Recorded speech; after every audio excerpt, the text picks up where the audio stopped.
আমার একটু মাফ করা যায় ভাই। কিডনি বেচা এই বয়স্ক মানুষদের উত্তর দিলাম। কিডনি বেচা কি এত সহজ? কার কাছে বেচছি, কেন বেচছি, কেমনে বেচছি, কিডনি কোথায় বেচছি, রুগী কে নিছে, সেই তদন্তগুলো আনেন ভাই। হ্যালো ভিউয়ার্স, আপনারা তো সবাই মিল্টন ভাইয়ের ভিডিওটা দেখলেন। আপনারা সবাই হচ্ছে মিল্টন ভাইকে চেন। সে হচ্ছে একজন মানবিক মানুষ। সে হচ্ছে রাস্তায় পড়ে থাকা কিংবা হচ্ছে অজ্ঞাত মানুষদের হচ্ছে সে আশ্রয় দান করে থাকে। একটা ভিডিও দেখলাম যে সে হচ্ছে নাকি তাদের কিডনি বিক্রি করে থাকে। আসলে এটা কতটুকু সত্য আমার জানা নাই, কিন্তু যে মানুষটা হচ্ছে এত মানুষের হেল্প করে সে কিভাবে এটা করতে পারে। আর একটা বিষয় হচ্ছে কি, এখানে যারা হচ্ছে আপনার আসে তারা কিন্তু সবাই হচ্ছে বৃদ্ধ। অনেকে হয়তো জানেন যে হচ্ছে 60 বছরের উপরে যাদের বয়স তাদের কিন্তু কিডনি আসলে দান করলেও সেই কিডনি কোনো কাজে লাগে না। কিন্তু মিল্টন ভাইয়ের যে আশ্রয়স্থান সেখানে কিন্তু বেশিরভাগই মানুষ কিন্তু হচ্ছে 60 বছরের ঊর্ধ্বে, আর হচ্ছে বাকিরা শিশু।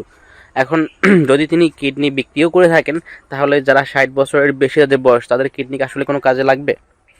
এছাড়াও হচ্ছে আপনার একটা কিডনি চাইলেই কিন্তু বিক্রি করা যায় না। একটা কিডনি আপনার হচ্ছে স্থাপন করার জন্য হচ্ছে আপনার অনেকগুলো স্টেপ ফলো করতে হয়।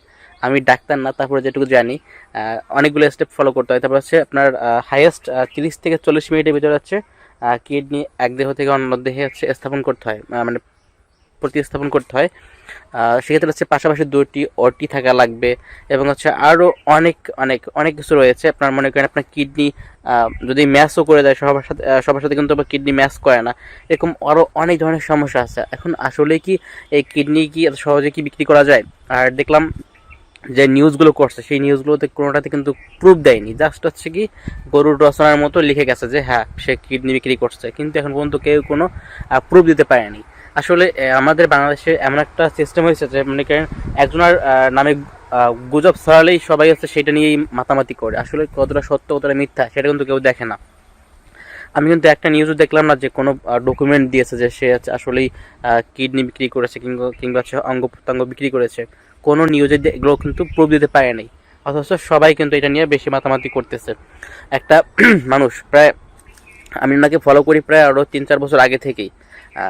সেখান থেকে দেখতেছি একটা মানুষ এই কাজগুলো করে আসছে। আসলে যারা আপনার সমালোচনা করেন তারা কয়টা মানুষকে আশ্রয় দিয়েছেন বা কয়টা মানুষকে আপনারা খাবার দিয়েছেন একটু ভেবে দেখেন।